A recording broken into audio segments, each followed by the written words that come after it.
Hello, this is RICKY, the YouTube Tech Guy. The slap heard around the world. Hey guys, so hopefully the frames are going okay today. It just told me that a few are dropping.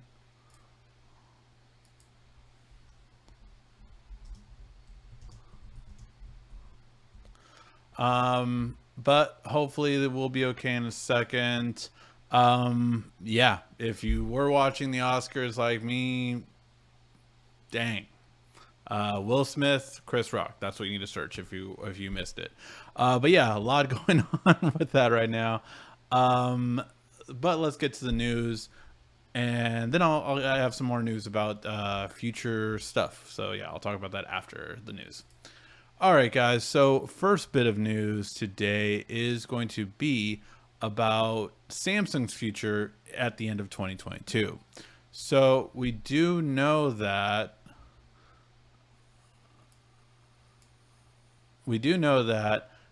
the Galaxy Z Fold 4 and Flip 4 are going to come out. So we know that's going to happen.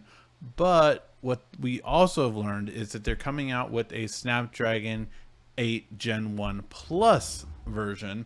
This one is going to be a 4 nanometer processor and basically just have a bit of a boost. And I like this because it is something that we haven't always gotten in the past. Typically the Z Fold and Z Flip 4 are the exact same, if not downgrades, compared to the standard S20 model. So the S21, the S20, and the S22 typically give you the blueprint of what specs you're going to get in the Fold 4 and Flip 4. However, it looks like that might change. It might be that we are going to get a bit of a boost up year over year in comparison, just like we used to when it comes to the Note series. So the Note series always got a little bit of a bump up in the processor dimension, and hopefully we'll be getting that as well come with this next device. So really curious to see how it how it will be, but very curious to see how it will go. Are you interested that the Fold 4 and Flip 4 might have a better processor and it will be a faster device compared to the standard S20 series? Let me know in the comment sections what you think, because for me, I think that is definitely an improvement for sure. And I think it's something that we would all want to kind of have going forward with faster processors in these, let's face it, really high priced devices. I mean, you're talking about the Flip 4, obviously if that's 1,000 and doesn't get a faster processor, I'd kind of be okay with that. But for the Fold 4, yeah, I should get a faster processor than an S20, S20 FE if I am paying almost $2,000 for it. So I am definitely all for this. And then we also are getting news that supposedly, multiple sources are confirming that we will be getting another foldable device this year.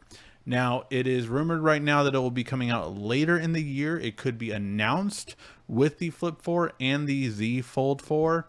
And of course, a lot of people, because of it is a bendable device, a lot of people are pointing towards, well, is this going to be the TriFold we have been hearing about for a while now? And at this point, I think it is a possibility. We know we're going to be getting something. We're not sure what exactly. So would we want a TriFold, and how much would it cost? I mean, I really don't want to go over the $2,000 mark for a phone. I think even if it is a TriFold design, I think it's time that the Fold could drop in price down to 1,600, and then maybe this one could be 2,000 or 1980 as the Folds have been before. But I don't know. I'm very, very worried about going even higher in price, even if it is for a very niche device, very, cutting edge kind of stuff. I just don't feel like I would want to pay that much more than we're already paying for this. I would honestly more so hope that we do get something along the lines of, okay, maybe instead of getting a, trifold, how about just a different style of foldable? How about we try a much wider one or a bigger screen one? Go with a Fold 4 Pro or something like that that has a 10-inch screen on the inside and is wider. I think that would be a lot better off. But yeah, let me know what you guys think in the comment section down below, because those are ones that I would definitely lean towards for sure. All right. This one definitely caught my eye because I do have a smart home for sure. I have Google displays in every bedroom in my house, and I do have Google Home displays not only in every bedroom actually, but also in like the living room and the kitchen. And Google's just talking right now. So yeah, because of that, it's really interesting. I forgot my son was listening to a tablet over here, and I was like, where is this Google device coming from? I have all four devices right here, and then one snuck up behind me. But that being said, the next one could be quite interesting. Apparently, Google is working on a tablet Nest Hub. So right away, I don't expect this to be the most powerful, mind-blowing tablet, but we have seen other companies like Lenovo try this, and essentially it can be an Android tablet, and then when you dock it, it becomes a Nest Hub. I think this is a really cool idea, and I really honestly would look very much forward to it because of the fact that this is something that makes smart home devices even more useful. I love having this screen here and all that, but if I could turn it into a tablet, that would even be cooler. Now, having a 2-year-old, I would say that I would probably worry about how high I put my tablets or my Nest Hub basically. But I think the capability of this is really good. You already have these hubs able to play Netflix, YouTube, all of these different things. So why not make it into a full-fledged tablet? And that way, when you do a Google search right now and it can't give you an answer, it gives you some basic text, but now it could actually take you into a full browser, which is even cooler.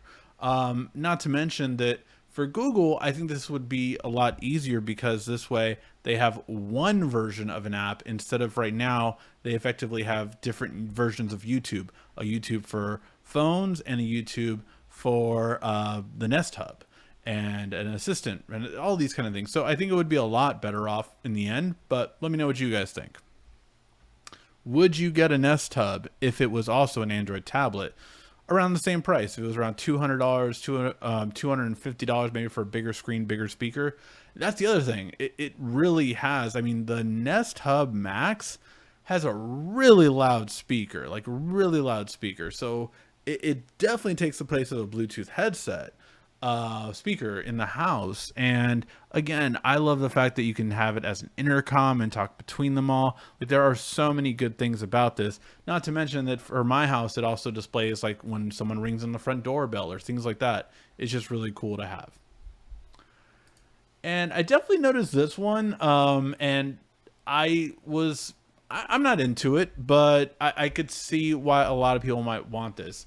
So Gmail, YouTube, and Google Chat, I believe, are the three that I've seen so far, are basically telling you if you have notifications typically on your smartphone, but you're on your Gmail on your laptop, or you're on your Google Chat on your desktop, it would basically tell you, hey, do you want us to actually pause notifications going to your phone while you're on the screen? And I'm guessing some people were getting like too many notifications on both sides and then just being annoyed with it. For me, I rather get notifications across the board. If I get a notification on my phone, I might look at it on my computer because I don't always like to have the desktop notifications on my computer. So for me, I would rather keep them separate. Like I don't need them to pause one of them, especially because what if I leave my computer on? What if I am downloading something for the day or uploading something for the day? So I leave my computer on, I leave, and now I'm not going to be getting any notifications on my phone because my computer's on. And there it's telling this, hey, you don't need any notifications. So that is definitely something that I personally wouldn't want to have, but let me know if you guys would be interested in it. Effectively, if you are on your computer, this can disable notifications for Google, Gmail, and Google Chat on your phones. Let me know what you guys think. All right, guys, now let's get to your questions. If you have any questions you want to ask, just ask it in the comment section down below, and I will answer it before the end of the show. All right, now I do have a bit of news, actually. So the bit of news is that I'm officially in escrow. We should be, hopefully, after the next 45 days, be moving into a new home. So that'll be really cool. Just for me, it will be great because I'm going to have a brand new setup, a brand new style, and everything. Like, I'm looking at so much right now, guys, to improve the next studio, which is going to be much bigger than my current setup. So I'm very excited to be able to kind of change and improve upon what I currently have and make it even better. So I'm really, really excited for this. I can't even tell you guys how awesome this is, that it's finally kind of come together and all that kind of stuff. And like, I will finally get to do better quality videos for you guys, and very, very excited to do so. It's just awesome. So I cannot wait for that.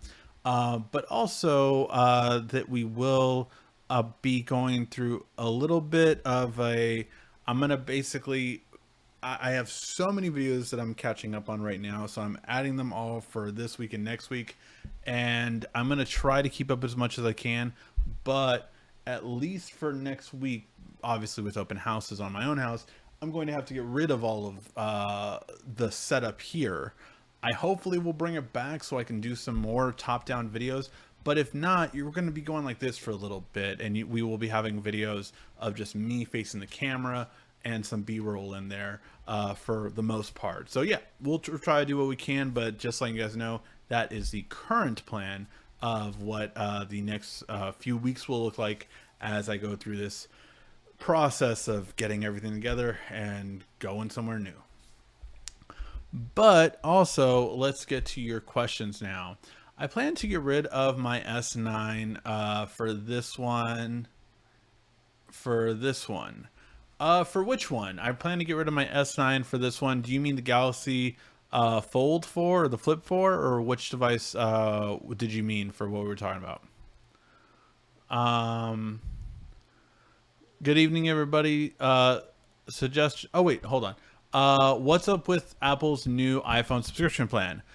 So if the rumors are true, this is a pretty interesting one, and Apple will be the first smartphone manufacturer to do this.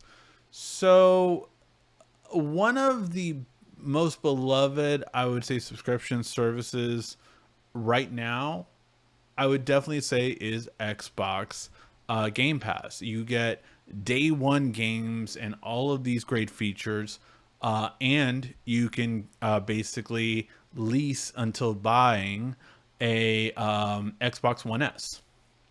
So that being said, it really is a very interesting prospect to do that if you are Apple.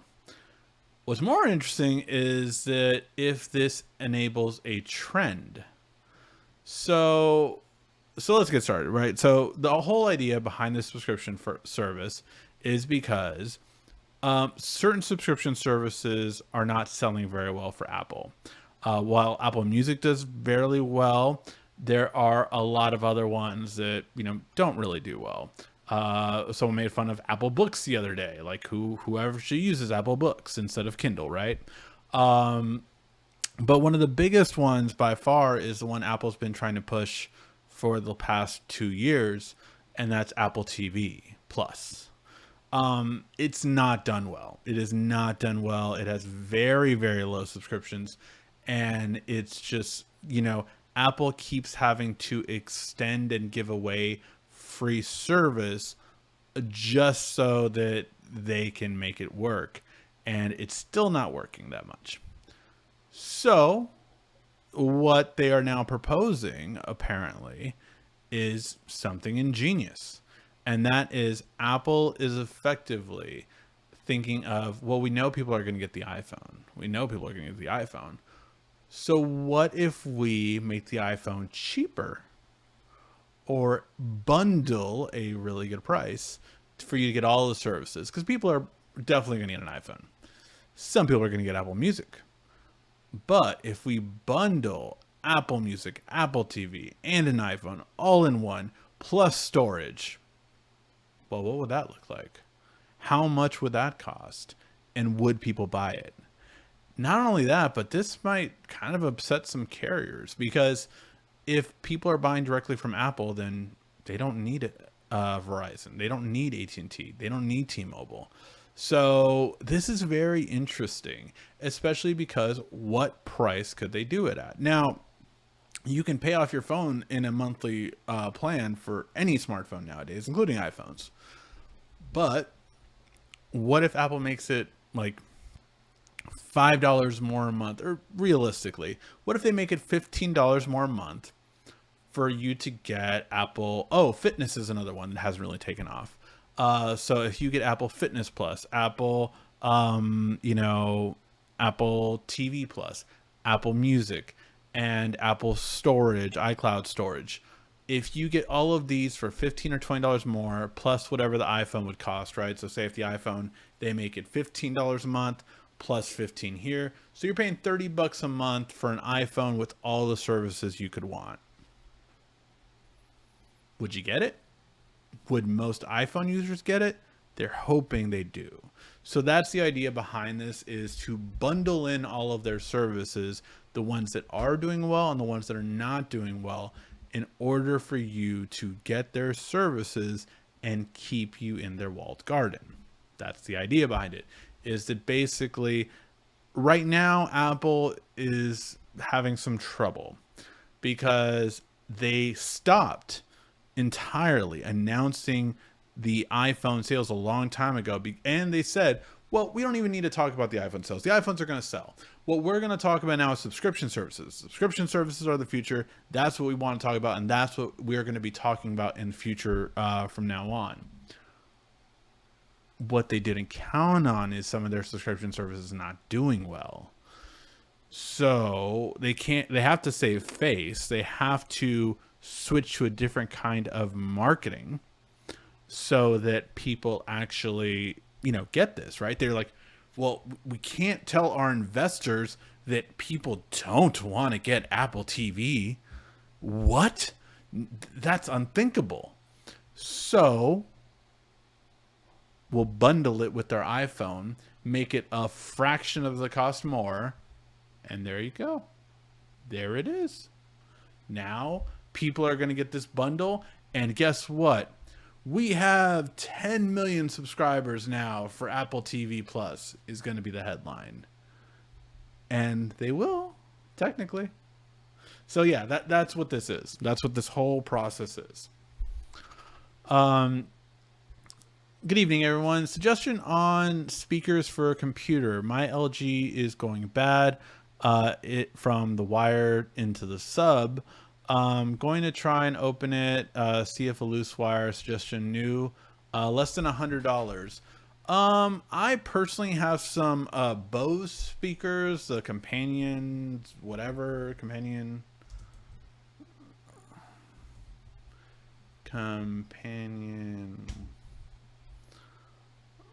I forgot what the last series of this one was.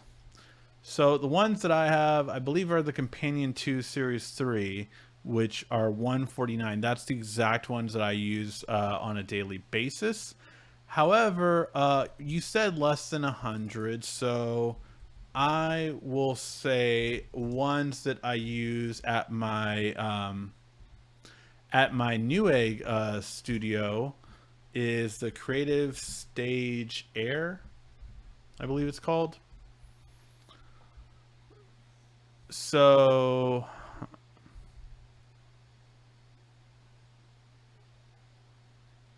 yeah. So this is 39 bucks. Let me bring this up. So this one is 39 bucks. Really good for everything you could need. Sounds absolutely amazing. And there is also a bigger version of it. So I just dropped that one in the chat, the Air.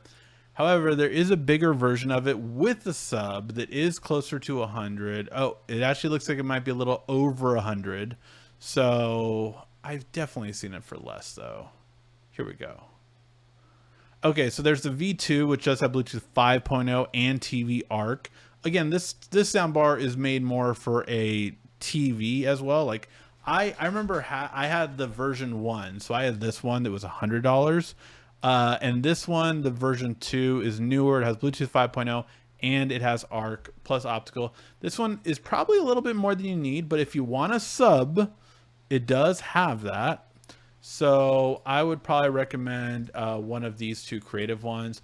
Now, Creative did have some like regular ones a while back too, which are fine as well, but it just depends on what you want. So this is the one that I currently have at the Newegg Studio. Great quality. Never had any issues with it. And yeah, they have all these different versions. So this is the version 1. And yeah. So all these different kind of versions for it. Oh, this is like a higher end one, it looks like. But all these different kind of styles and versions for it. Another one is, I would check Newegg too, just because Newegg, obviously, again, full disclosure, I work for them. But they actually have it cheaper sometimes. So for me, as you saw, I didn't buy it from Amazon. I actually bought it from Newegg because they had it for cheaper than at the time than Amazon did. So I always kind of check the pricing. So right now it's the same pricing of $39. So it should be the same, and it doesn't look like they have I was gonna also see if they had the regular stage V2 because that's out, but right now it's the same price, either one, so get it wherever you want. But yeah, so those are gonna be the different ones that I would recommend off the top of my head that are under 100 bucks. I like the Creative, this one, just because it's a really, really good quality, and it definitely is kicks great with games. But yeah, let's see. We love you. Thank you, Ronaldo. That's really awesome.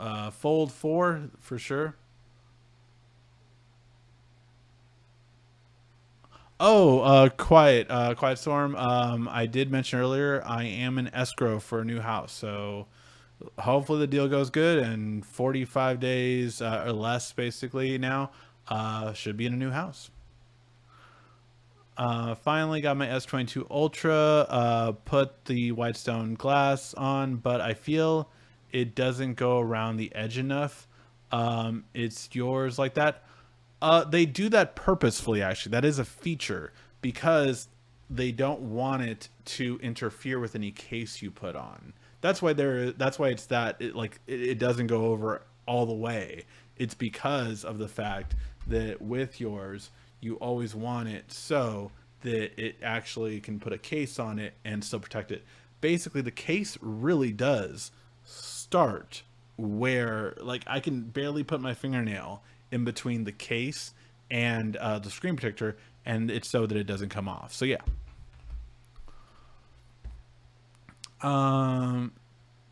Dude, Google does this on the Pixel 6. Apple just wants to bypass the carriers. Google does this on the Pixel 6. Oh, are you talking about the are you talking about the phone thing, or what do you mean? Of the subscription service? Let me know what you were talking about with Google does this on the Pixel 6. Hey, how's it going, Ricky? I swear to God, if Samsung copies Apple on the Surface route, I'm out. Well, so that's very curious, right? Because will Apple or will if Apple does this, will Samsung copy it? Totally. But Samsung Samsung doesn't do this because honestly, Samsung services aren't anything I would get. But um, I would be more interested if Google would offer services with it. So if I got, a discount on my Google Premium and a discount on, you know, something else basically on my Google storage, if I could get one price for a Pixel and that, sure, I would be all in for that. But that's what I would kind of basically look for. Um, I don't think Samsung has any services that would really interest people, but I do think if they could offer a discount for Nest, a discount for Google services such as Google Storage and YouTube Premium at a cheaper price, not just an introductory price, because obviously they do that so often. When you buy any phone now, you get 6 months of Google Premium and 6 months of Spotify for free. I feel like for every device. But if it's an ongoing discount for it, that would be the biggest thing for sure. Um, Apple TV is horrible. Yeah. Thoughts on YouTube Vanced getting closed by Google? I think it sucks. I really do. I used a different service in order to get YouTube videos downloaded, basically onto device to like use them for different things at peak quality, right? Um, and the downside about it is that basically it sucks because YouTube doesn't have these features. So for those of you who don't know, YouTube Vance was a version of YouTube you couldn't get on the Play Store. It was a different kind of version. So you get like APK Mirror and different websites like that, and it had cooler things that you didn't have on YouTube yet. Um, and I hope, just like most tech enthusiasts are hoping that Google takes some of these things and implements them into basic YouTube. There's just so many on the notifications, the way it does full screen, the way it can go next and back and volume up was one of the best ones. So there are really cool features. I didn't use it that much myself. I knew of it just because I always like to know the latest apps. But it really sucks anytime someone is innovative and they get shut down, which is unfortunately what happened here. What is your favorite Triple H moment? I gotta be honest. He has had an amazing career, but I still think back to my youth when DX. It was probably I loved it that time more than Evolution, more than King of Kings, more than Corporate, all that kind of stuff. It was just hilarious to me as a kid, and probably got me in trouble a lot of times as being into wrestling as I was as a kid. So yeah, for me, it's still always younger Triple H. Not Hunter Hearst Helmsley, but younger Triple H with Shawn Michaels, and then with Road Dogg and everyone else, and it was just hilarious. And don't get me wrong, the game is great, but that was just probably my favorite moments were earlier on. Um, Ricky, as a tech person, which companies would you invest in? I'm trying to invest in nothing. For those of you who saw the announcement this week, the Nothing brand, it they did very well, even more so than I thought with their first earphones, right? So Nothing brand did something really cool, and they outsold the AirPods in half the time, basically. So the original AirPods took a year to sell 500,000. Nothing brand did it in 6 months. Now, different times, obviously, everyone buys true wireless headphones now, and nothing did it primarily outside of the US because, again, if you are in the US, some people are always surprised that Apple doesn't really sell that much outside the US. US is where Apple dominates. But there's a reason why worldwide Apple operating system for phones is only about 20 to 25% of the market. That's because Android dominates the rest of the world, like easily. And it's also why Apple has never outsold Samsung in any year in terms of smartphone sales, because of the fact that Samsung will outsell them because they sell globally more, whereas Apple sells locally more in the US. So that is really interesting. So, like, what companies would I invest in? Again, coming from just a tech enthusiast, I had said for a long time I would invest in T-Mobile, and man, do I wish I had the money to invest in them back when I said that, because obviously they've done great. I'd always loved Samsung and all of their stuff. I mean, obviously after the Note would have probably been the best time to invest in them, but that's their. I mean, hindsight's 2020 with all the Bitcoin and everything like that. Like, man, was that something that I felt I should have known a long time ago and all that kind of stuff? Sure. But yeah, as you guys know, the crypto I'm currently a part of is Helium, and it's because it's an Internet of Things, and it's now launching its second iteration, which is a 5G network. And effectively, it is using people that are buying these miners and putting it to good use, so that you have a open source version of a Tile GPS tracker out there, and then you're going to have an open source system of 5G, so that it doesn't matter which carrier you're with, you can get a bunch of other 5G signal because all of these other people have these towers. So that is probably, I know crypto always comes up, like that's the one that I would invest in, is Helium, for the tokens. In terms of a company right now, tech, nothing I think is very achievable for most. Obviously, if you can get in with a company before it goes public, that's the best time to get involved in it. So obviously that's a big thing right now. They are currently doing a second round of raising money, but they're only raising 10 million, and they have already had way more people offer more money than that. So they're going to choose at the end of the week to see which one. But if you go to their website, nothing, I don't know if it's nothing. I don't think it's nothing.com. I think it's something else.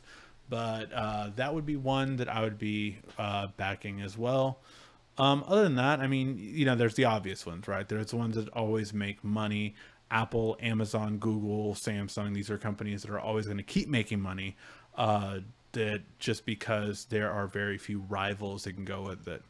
I don't think you can invest in them in the US, but Anker is probably a company I would recommend investing in if I could, just because they have such a wide set and are so diverse that I really do think that they are succeeding in most areas. I think in some areas they fall second or third place in comparing to other manufacturers out there. For instance, their projectors. I think X Jimmy is going to be better overall with the projectors. But again, Anker in that realm is still probably second. So always good overall. So yeah, that's my 2 cents on all that stuff. Do you have a video doorbell camera? I was thinking about buying one. Yes, I currently have the Nest Cam from Google. Now they're supposed to probably do a refresh of it coming in Google I/O in May. So maybe hold off on buying if you're thinking about getting the Google version. But I definitely am leaning towards Eufy. Eufy is a subsection of Anker, and I currently have their security cameras right now.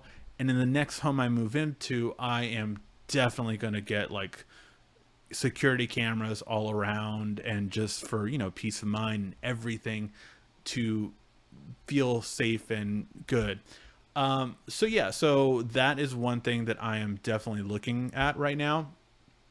And Eufy has a really cool one, and it has 2 cameras. So it has a camera looking up in front of you, and then a camera looking below you to basically be able to view your packages as well. Now, one thing I did kind of like about actually, living in a condo is I kind of lived in the back, so it really wasn't, something that I had to worry about too much with like porch pirates and all that kind of stuff. But now that I'm maybe moving to a home, it's something that I do kind of worry about. I'm not gonna lie. Now, the one really cool thing I love about Eufy as opposed to Nest or Ring, which are going to be much cheaper, is that you can actually get a home-based station which actually acts as a storage. So you can get a micro SD card. You can get whatever micro SD card you want, 256, 512, 128, whatever you want. I think I have 256 on mine, or maybe 128. And I put that in one of those behind the glove. And basically my security camera's footage is loaded into that. So the really cool part about that is that I have everything backed up. Like I have everything backed up always. So if I want to look at it, I might not be able to look at it on my phone, but I can just take that memory card out, put it in my computer, and look at everything without a subscription. And that's one thing I really like, and it's one of the reasons why obviously something like this is more expensive. One, this one is a 2K camera. It has two cameras at that, and it has this, so it's more on the expensive side. But I mean, there's lots of different versions. You can obviously just get like a standard one. That one's 150, and again, it comes with the camera and the storage for you to have it, and you're fine. I'm also looking at their newer version. They do have a new one that's not here, but it's on Kickstarter right now. And I think I posted it on my channel, or sorry, on like Twitter or something like that when I got it. But basically, that one is an all-in-one, first of its kind as far as I know, where it's a doorbell and it's a lock. So, typically with this product, right, I would be getting, say, this 150 doorbell camera with the storage. Well, then I might also want to get a smart lock for my door. So I would be spending another, 169 for the lock, combination with it, fingerprint scanner or key, and then wireless chime, so that basically it replaces the normal wired chime for your doorbell ring. And basically, so that way you can know, and you can also connect it, or sorry, not that one's not the doorbell chime. That one is so that you can actually control it via Wi-Fi, so that if, say, my kid somehow got locked out of the house, I could hit a button from my phone and unlock my door.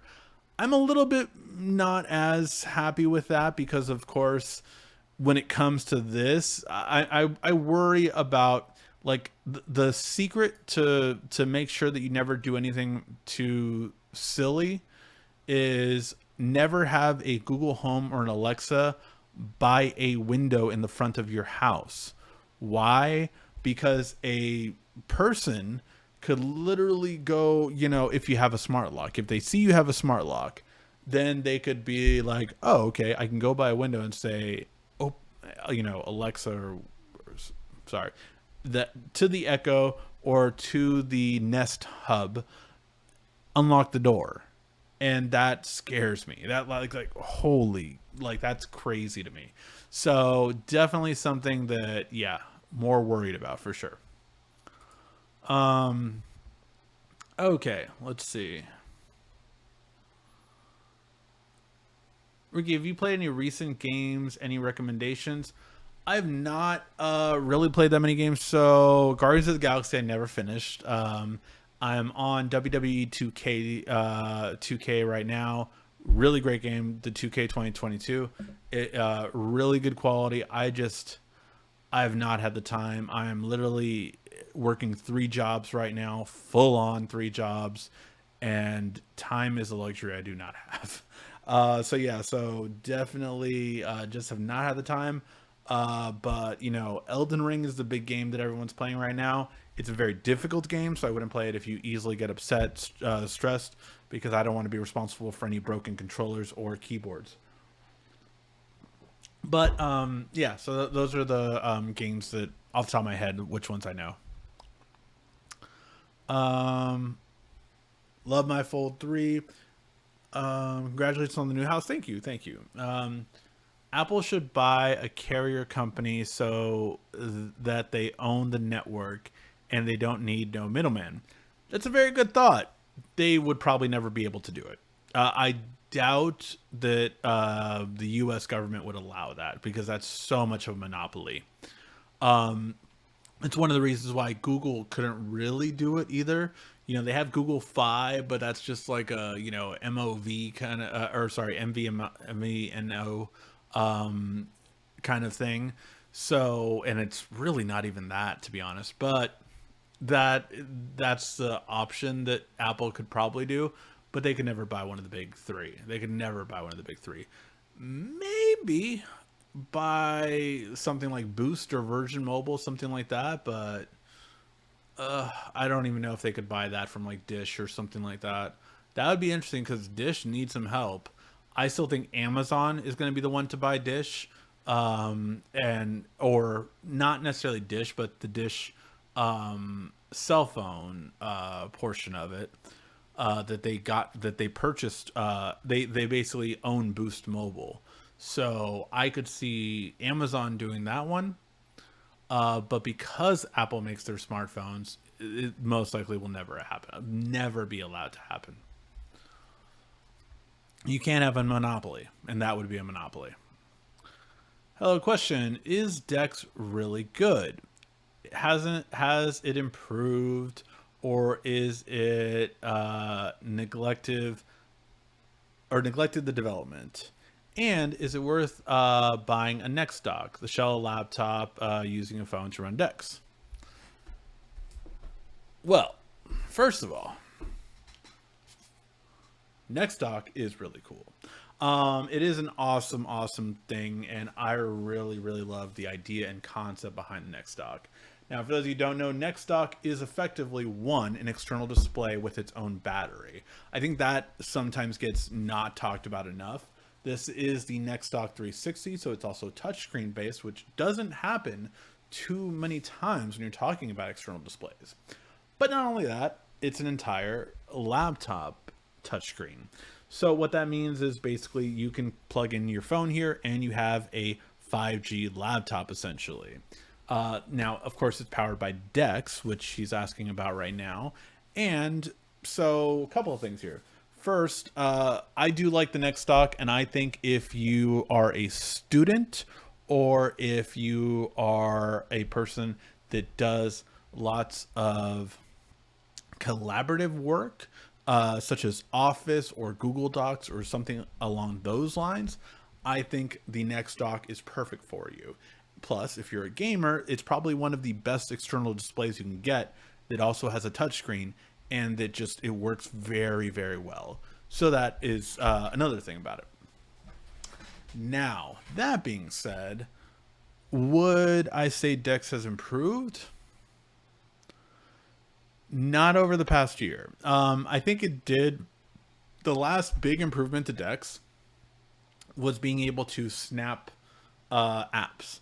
So you could snap it to the left or snap it to the right. And that was something that should have been there from the beginning. It wasn't. And they did improve that, I think, 2 years ago. And that was the last real big improvement. I did not see anything over the past year that I would say Dex has improved since then, in terms of how the apps run and how everything is. Now, full disclosure, I remember about... I was with my last job, so it was definitely over a year ago, that one day I had forgotten my laptop, but I had my smartphone and I had an HDMI to Type-C hub in my backpack.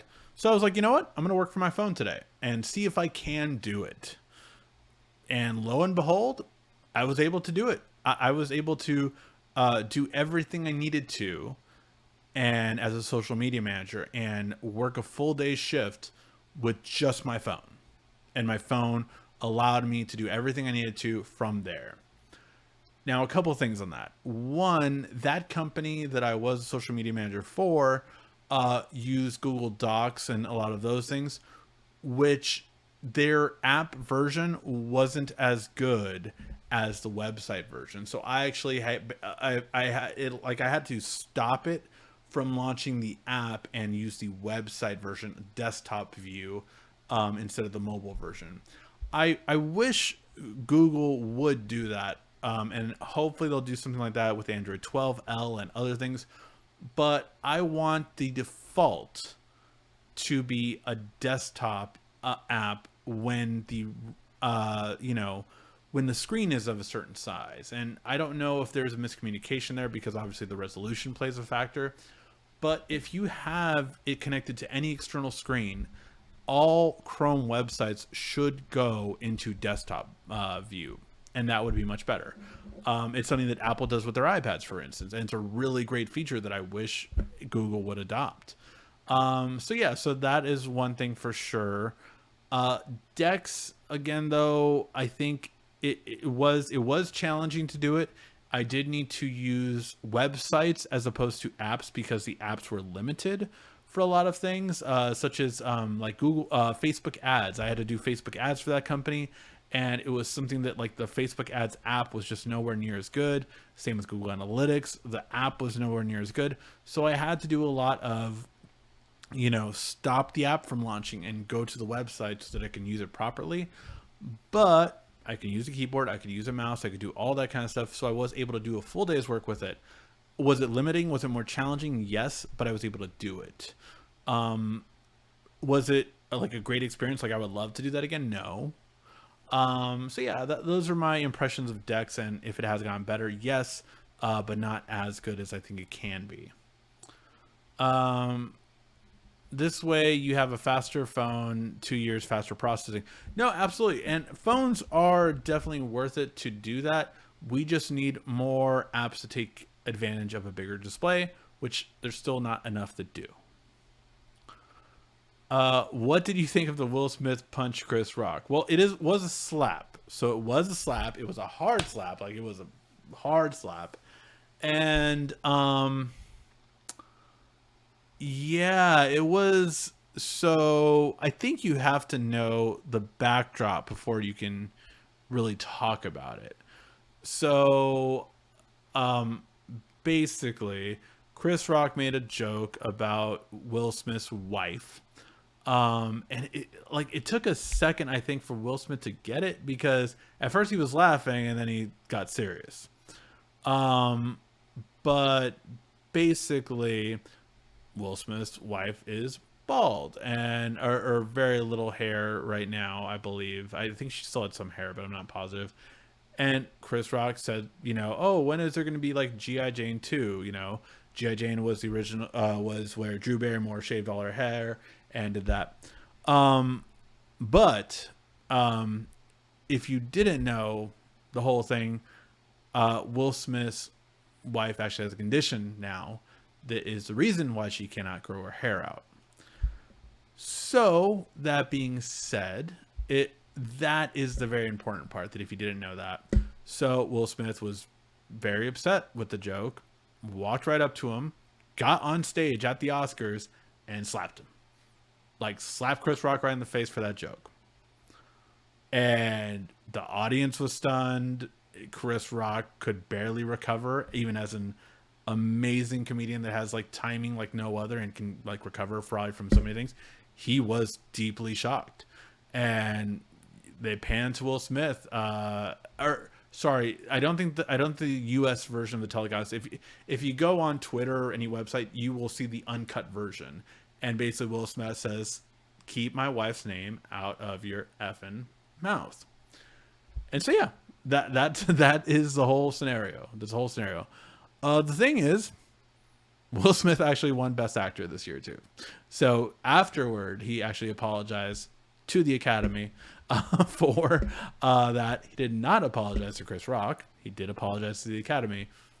he said as a father, as a husband, all that kind of stuff, you do get worked up and all this kind of stuff. So yeah, I didn't see it all because I was setting up for the channel, but that was the little of it that I saw and that I know of the backstory. So yeah, I like movies. I like fun stuff. People are saying, was it staged? Was it all this kind of stuff? Was it all fake? Is it all Hollywood, smoke and mirrors? I'll let you guys be the judge of that, but it's something cool that very unexpected and very much like, as a person that had no interest in the Oscars this year, no interest in seeing it, I am probably going to go after this show and look up to see what the fallout was, what everything was, and all that kind of stuff. And it's a way to get the Oscars attention for sure. If it was all staged, if this was all planned, it did its job. But I don't know if I don't know if they want it to happen. So yeah, we'll see how that goes. We'll see how that goes. I think it's very curious. Like, I mean, it would be very curious if the Oscars would do something crazy, like take it away from him because of that. Because if you don't know the history of Will Smith, when rap groups were coming out and when they weren't being recognized by the Grammys, Will Smith, I believe, is one of the only people in history to actually give back his Grammy because he felt that basically they weren't treating rap as a real music category at the Grammys at the time. And that was very interesting because he was one of the only people that ever returned it. So obviously different time in his life. He was a kid at that point, you know, Fresh Prince of Bel-Air was very about to happen, all that kind of stuff. So this was very early Will Smith. So yeah, very just interesting stuff. And yep, that's the whole story behind it. All right. Whoa, a whole bunch of questions just loaded. Everybody drink.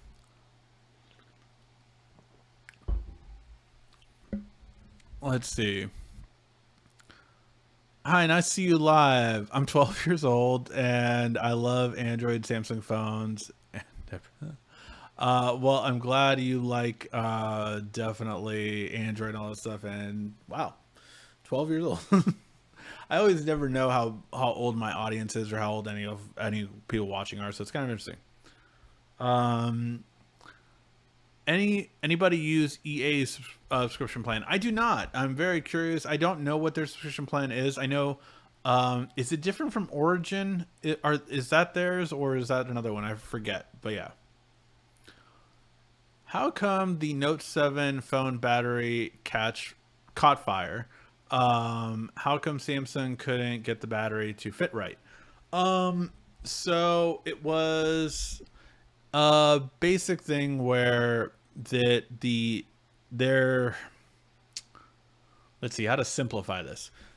The battery has a separation between a positive and a negative charge. The reason for it is because if they hit each other, there can be sparks and fire. So the layer between the two was too thin. And because that layer was too thin, that's what caused it to happen. But what I always told people after that is that, you know, oh, I'll never buy a Samsung phone again, or never buy, like, who would ever use Samsung phones or Samsung batteries again and all that kind of stuff. Samsung makes batteries for a lot of smartphone manufacturers, including the iPhone. So yeah, the batteries were definitely there and always that kind of stuff. So yeah, that's why it happened. And could they make it fit right? They did literally 3 months later when they came out with the Note 7 FE. And that was the start of that. So yeah. Ricky, is it true that Spotify is not a profitable company, as in most of the money is taken as goes to big record companies? I don't believe so, but I'm not enough of an expert in that field to know. I doubt it though, because honestly, big record companies aren't big anymore. Like, they are not making money. It's one of the reasons why concert tours are so much more expensive now. Plus all scalping prices, and like artists are buying their own tickets to inflate them too. It's like all this kind of stuff going on. But yeah, Ticketmaster is horrible. But yeah, so that's some of the kind of stuff for sure. But I do not know enough about the Spotify and their profitability. I can tell you Netflix for over 10 years was at a loss, as in like they had always lost money every single year, with the expectation to be ready for the streaming wars. And that is once they lose every piece of content that made them famous.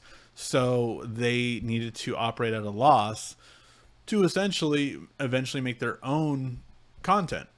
And that's what they're at right now. That's what they're doing.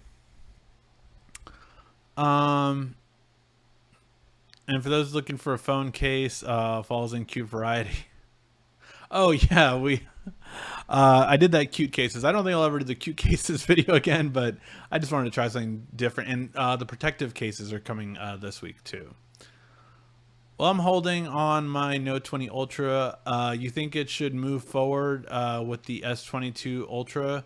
Do you like yours? I absolutely love this phone. Like most people, I think the battery is the only thing that I would say is going to be the biggest downside of this phone.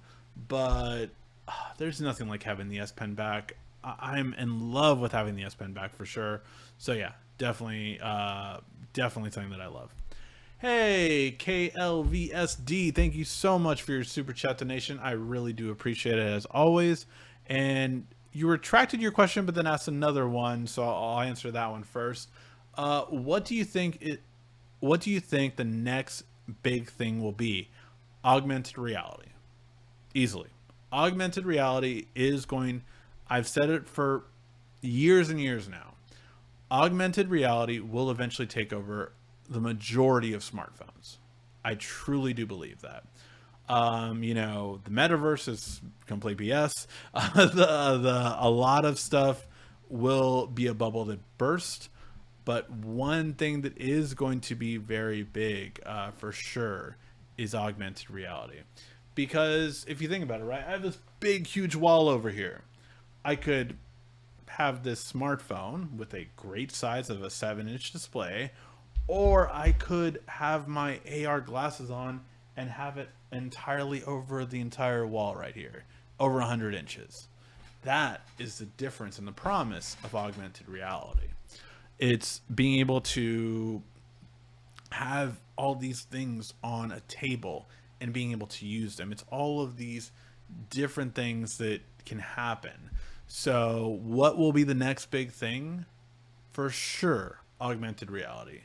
Augmented reality is going to be the next big thing for sure. I would bet anything on that. If if it was short term, I would bet my house on it. Like just because I'm that sure that it will be that.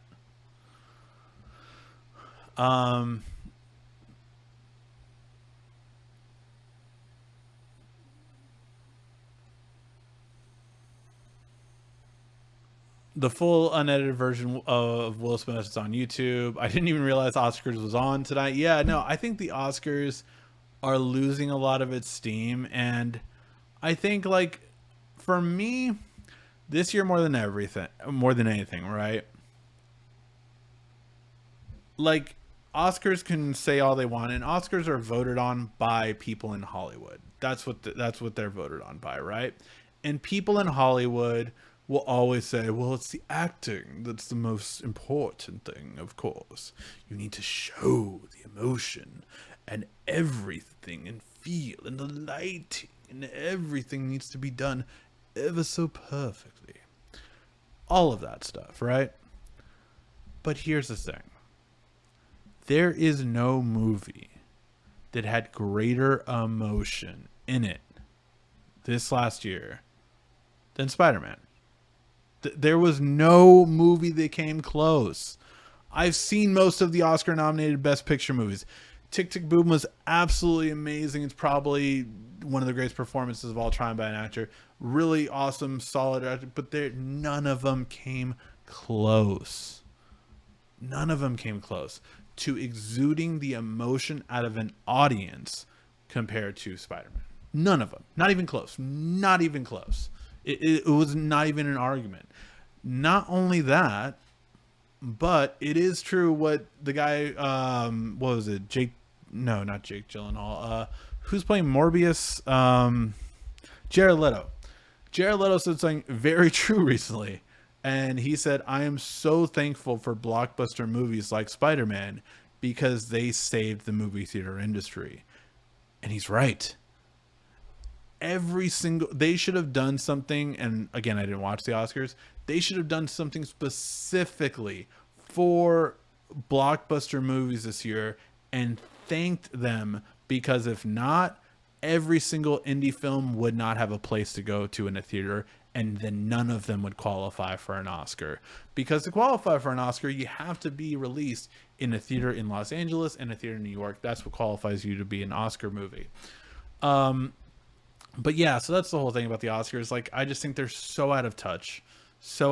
And because it's the people from Hollywood, they will never take, superhero movies. They will never take those kind of depth movies. They just see them as all the same. They're formulaic. They're all but guess what?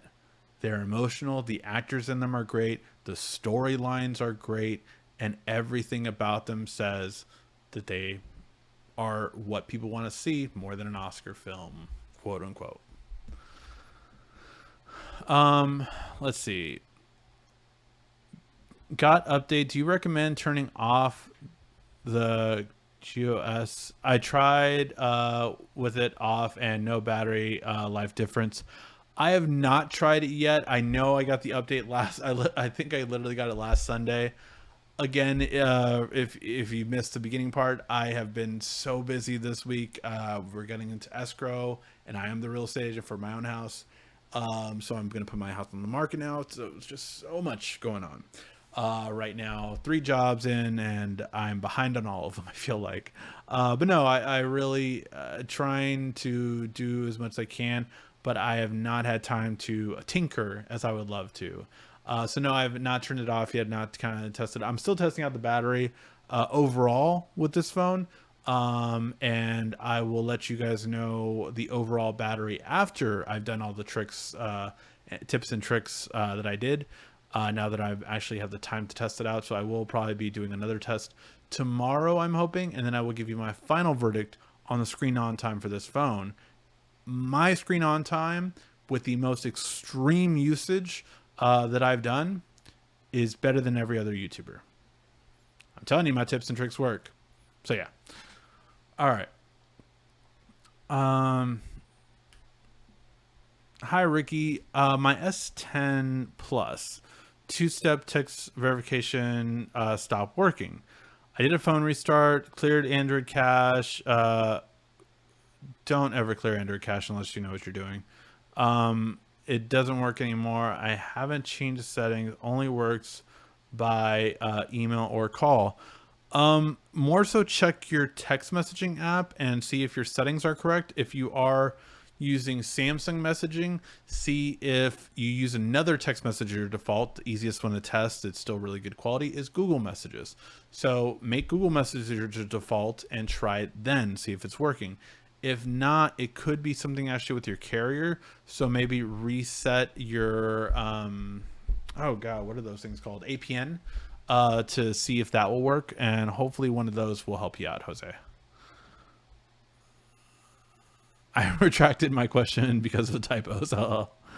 I'm still waiting on my Dragon Ball Z Scouter. Yes, I want that for augmented reality. Hey, Ricky, any thoughts on Moto Edge Plus 2022 cell phone that just became available in the US? It's being called a flagship. For me, Moto is kind of missing the point. You need something different. You need something exceptional. You need something that makes you stand out.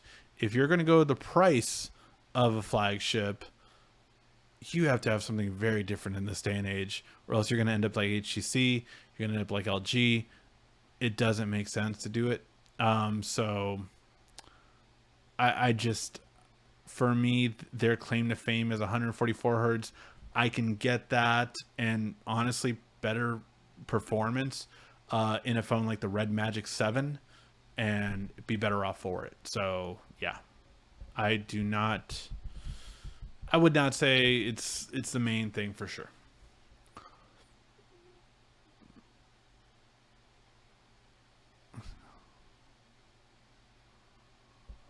Oh man, R and finally moved in. I'm gonna have a little vacation in July to Seattle.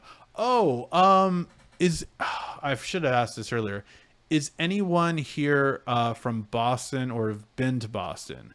I'm gonna be taking a trip there next month, and I'm very curious if there's any places that I should check out or need to see. I'll probably post that on my Twitter as well. But just definitely something I want to check out. Like I want to know where should I go or what should I take a look at? Not necessarily the touristy stuff, but like what like are the spots that I need to check out? Uh, do you know how I can get the Android 12 software on my Galaxy S7? Unless it's supported, I really wouldn't recommend it.